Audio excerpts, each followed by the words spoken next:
नमस्कार दोस्तों, मेरे चैनल पर आपका स्वागत है। जैसा कि आप लोग जानते हैं कि बिहार दरोगा का नई बहाली आ चुकी है, लेकिन सुबह में इसका नोटिफिकेशन है जो जारी नहीं किया गया था, सिर्फ न्यूज़पेपर में ही दिया गया था। लेकिन अभी इसका नोटिफिकेशन है जो वेबसाइट पर जारी कर दिया गया है।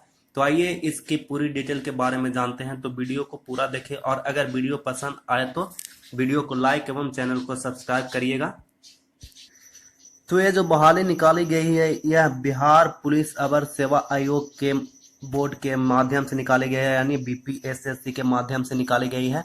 तथा इसमें जो बहाली है वह बिहार अवर निरीक्षक यानी बिहार पुलिस सब इंस्पेक्टर एवं प्राच्य अवर निरीक्षक परिचार यानी सार्जेंट, इसमें एसआई और सार्जेंट को सम्मिलित करके दोनों है जो संयुक्त रूप से बहाली निकाली गई है। तथा इसका ऑनलाइन आवेदन भरने की प्रक्रिया प्रारंभ होने वाली है जो 6/8/2020 से प्रारंभ होगी। तथा इसका अंतिम तिथि जो दिया गया है वह 24/9/2020 तक इसमें आवेदन प्राप्ति की अंतिम तिथि दी गई है।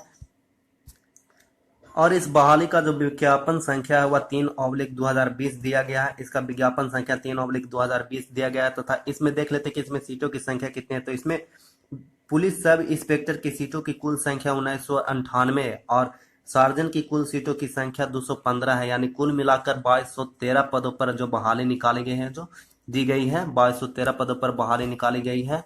और इसमें देख लेते हैं कि इसमें जो नियुक्ति की प्रक्रिया है वह क्या रहने वाली है। तो पहले पुलिस सब इंस्पेक्टर की नियुक्ति की प्रक्रिया के बारे में जान लेते हैं, इसके बाद सार्जेंट के बारे में दिया गया है। तो पहले बिहार पुलिस सब इंस्पेक्टर के नियुक्ति प्रक्रिया के बारे में जान लेते हैं। इसमें फर्स्ट लिखित प्रतियोगिता परीक्षा होगा। इसमें दिया गया है कि आयोग द्वारा सभी अभ्यर्थियों के लिए संयुक्त लिखित प्रतियोगिता परीक्षा आयोजित की जाएगी। लिखित परीक्षा 2 चरणों में होगी, यानी पीटी और मेंस होने वाला है। प्रारंभिक एवं मुख्य परीक्षा होगी, जिसमें प्रारंभिक परीक्षा में जो प्रारंभिक परीक्षा होगी वो इसमें 200 अंकों का एक पत्र होगा, जिसमें प्रश्नों की कुल संख्या 100 होगी और परीक्षा की अवधि 2 घंटे दी गई है। और उक्त में से इसमें जो विषय रहने वाला वह समान ज्ञान एवं समसामयिक मुद्दों से संबंधित प्रश्न पूछे जाएंगे।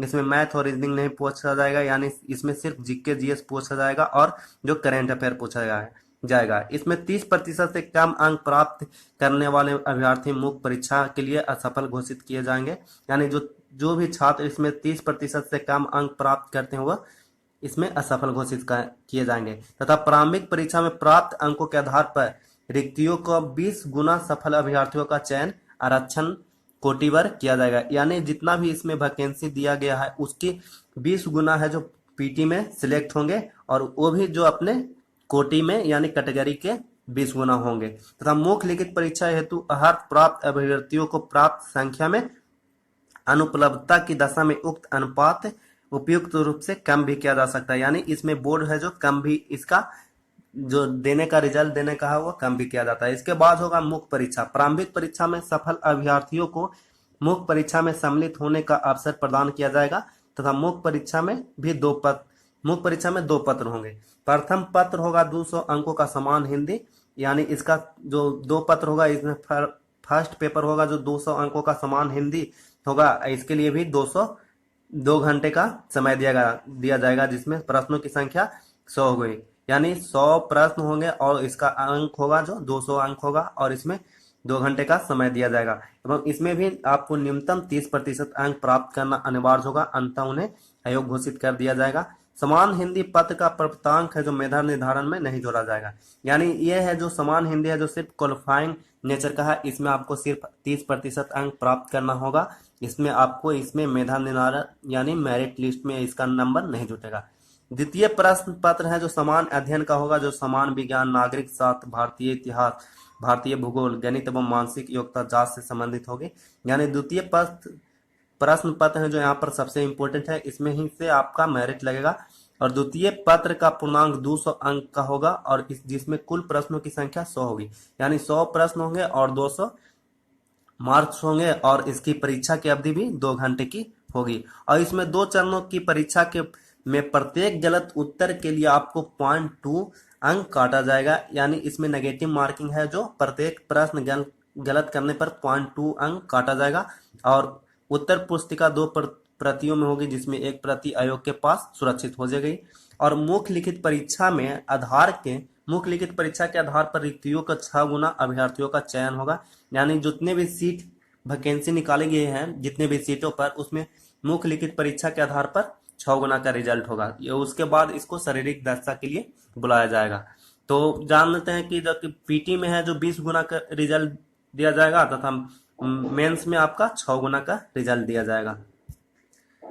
मेंस क्वालिफाई करने के बाद आपको सभी अभ्यर्थियों को जो 6 गुना सिलेक्ट होंगे उनको शारीरिक दक्षता परीक्षा में बुलाया जाएगा। यानी और इसमें अभ्यर्थियों का शारीरिक दक्षता परीक्षा मात्र उत्तीर्ण होना आवश्यक है। जितना भी इसका शारीरिक दक्षता परीक्षा का जो मापदंड दिया गया है, कितना दौड़ है, कितना आपको हाई जंप लगाना है, तो इसको आपको सिर्फ क्वालिफाई करना है। इसके लिए आपको सिर्फ क्वालिफाई करना है, इसमें मेरिट इसमें नहीं लगेगी।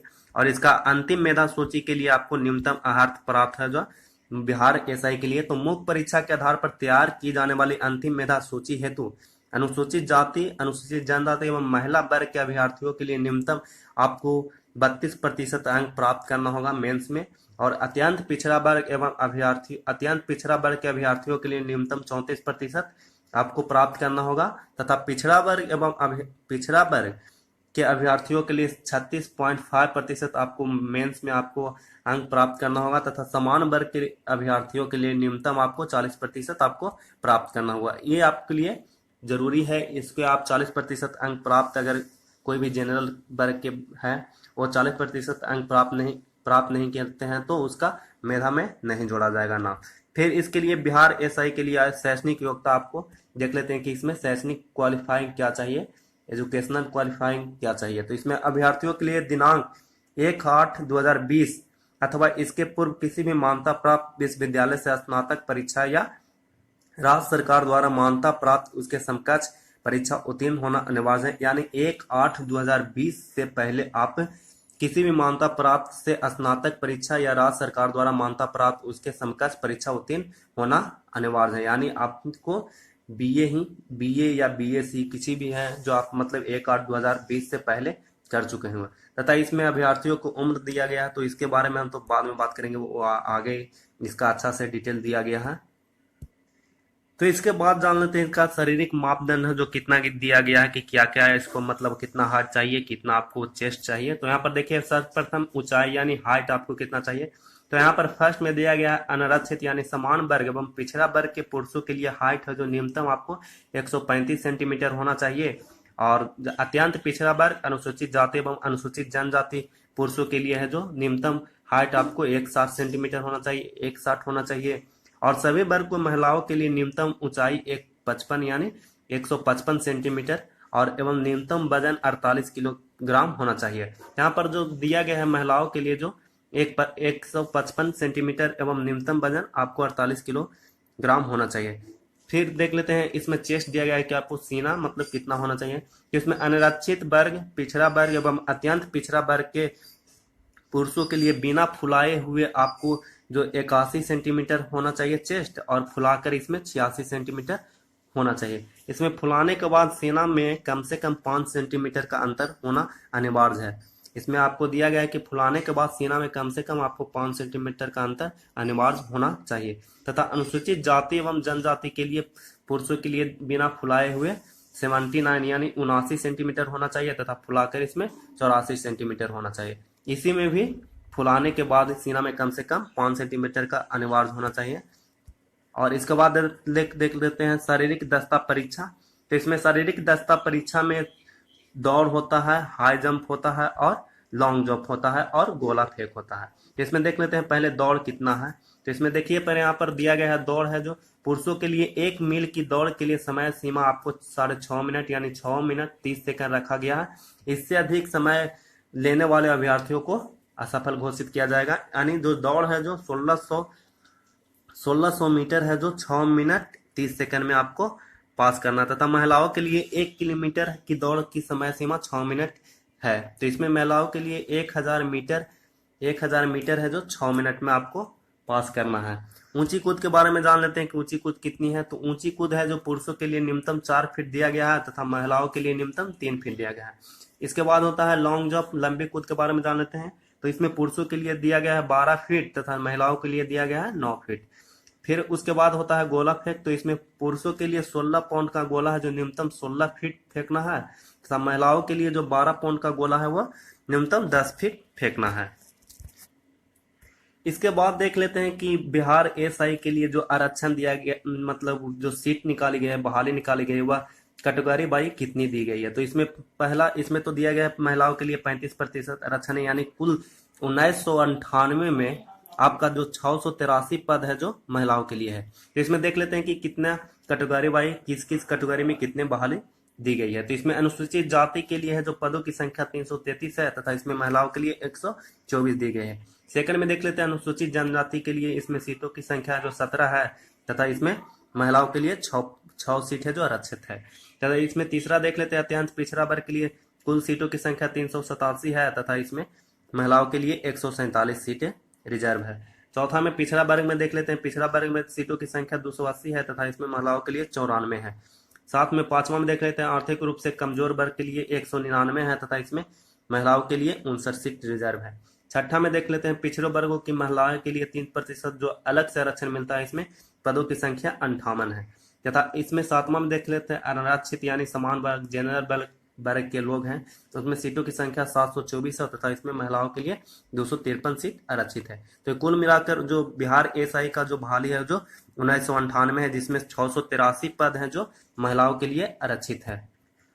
तो आप जानते हैं दूसरा जो सार्जेंट का जो निकला हुआ है, इसके नियुक्ति की चयन एवं चयन की प्रक्रिया के बारे में। तो इसका जितना भी जो पीटी होगा, मेंस होगा, तथा हार्ट चाहिए, चेस्ट चाहिए, ये सब है जो मतलब सिर्फ बिहार दरोगा के ही समान है, तथा सिर्फ इसमें शारीरिक दस्ता परीक्षा है जो सिर्फ भिन्न है। तो देख लेते हैं कि शारीरिक दस्ता परीक्षा क्या है। तो इसमें सार्जेंट के लिए शारीरिक दस्ता परीक्षा है जो ऊंची कोज है जो न्यूनतम 4 फीट होना चाहिए, 4 फीट 6 इंच होना चाहिए, और न्यूनतम महिलाओं के लिए आपको 3 फीट होना चाहिए। तथा जो लंबी कूद है जो पुरुषों के लिए 15 फीट होना चाहिए, तथा महिलाओं के लिए 9 फीट होना चाहिए।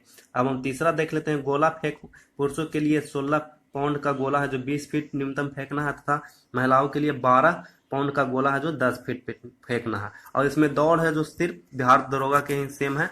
और इसमें देख लेते हैं कि इसमें सार्जेंट के पदों की संख्या कितनी है कैटेगरी वाइज। तो इसमें देख लेते हैं, इसमें भी 35% का आरक्षण दिया गया है महिलाओं के लिए, तथा इसमें कुल सीटों की संख्या 215 है, जिसमें महिलाओं के लिए 76 सीट है जो आरक्षित है। इसमें देख लेते हैं अनुसूचित जाति के लिए, अनुसूचित जाति के लिए सीटों की संख्या 34 है, तथा इसमें महिलाओं के लिए 15 है। अनुसूचित जनजाति के लिए सीटों की संख्या 2 है, तथा महिलाओं के लिए 1 है। फिर तीसरा में देख लेते हैं अत्यंत पिछड़ा वर्ग के लिए सीटों की संख्या 39 है, तथा इसमें महिलाओं के लिए 15 सीट आरक्षित रखी गई है। तथा चौथा में देख लेते हैं पिछड़ा वर्ग में सीटों की संख्या 26 है, तथा इसमें महिलाओं के लिए 9 सीट रिजर्व रखी गई है। पांचवा में देख लेते हैं आर्थिक रूप से कमजोर वर्ग में पदों की संख्या 21 है, तथा महिलाओं के लिए क्षैतिज रूप से 6 है। और छठा में देख लेते हैं पिछड़े वर्ग की महिलाओं के लिए 3% जो अलग से आरक्षण मिलता है, उसमें सीटों की संख्या 7 है। तथा अनारक्षित यानी समान वर्ग के लिए 86 सीट दिया गया है, जिसमें महिलाओं के लिए 30 सीट है जो रिजर्व हुआ है। और इसमें जो ऑनलाइन आवेदन की तिथि दी गई है जो 6/8/2020 से प्रारंभ होगी, यानी 16 अगस्त 2020 से शुरू होकर 24/9/2020 तक इसका अंतिम आवेदन करने की अंतिम तिथि है। तथा इसमें फी जो लगने वाला है ऑनलाइन आवेदन के लिए, जिसमें कमजोर वर्ग, आर्थिक रूप से कमजोर वर्ग, अत्यंत पिछड़ा वर्ग तथा अनारक्षित वर्ग के पुरुष एवं महिलाओं के लिए जो ऑनलाइन आवेदन पत्र का मूल्य है जो 700 रुपया रखा गया, तथा अनुसूचित जाति एवं अनुसूचित जनजाति के लिए पुरुषों एवं महिलाओं के लिए जो कुल आवेदन करने के लिए जो फी रखी गई है वह 400 रखी गई है। इसके बाद आप देख लेते हैं कि इसमें जो उम्र सीमा है जो न्यूनतम और मैक्सिमम कितनी है। तो यहाँ पर देखिए नीचे इसमें जो उम्र सीमा दिया गया है जन्म तिथि 10th के अनुसार, इसमें दिया गया है कि समान वर्ग के लिए पुरुषों के लिए न्यूनतम 20 वर्ष और अधिकतम 37 वर्ष दिया गया है, तथा महिलाओं के लिए भी न्यूनतम 20 वर्ष और अधिकतम 40 वर्ष दिया गया है। तथा ईडब्ल्यूएस के लिए जो समान वर्ग में ही अलग से आरक्षण दिया गया है, उसमें न्यूनतम 20 वर्ष और अधिकतम 37 वर्ष दिया गया, तथा महिलाओं के लिए 20 वर्ष न्यूनतम और अधिकतम 40 वर्ष दिया गया। तथा बीसी और ईबीसी के लिए जो पुरुषों के लिए न्यूनतम उम्र सीमा है जो 20 वर्ष है, तथा अधिकतम जो है वो 40 वर्ष दिया गया, तथा महिलाओं के लिए भी 20 वर्ष दिया गया तथा और अधिकतम 40 वर्ष दिया गया। तथा एससी एवं एसटी के लिए जो पुरुष हैं उसके लिए 20 न्यूनतम उम्र सीमा तथा अधिकतम 42 वर्ष है, तथा महिलाओं के लिए भी 20 न्यूनतम है तथा 42 वर्ष है जो अधिकतम है। और जो आवेदक जो बिहार राज्य के निवासी नहीं है उनको समान रूप से समान वर्ग में ही चयन होगा।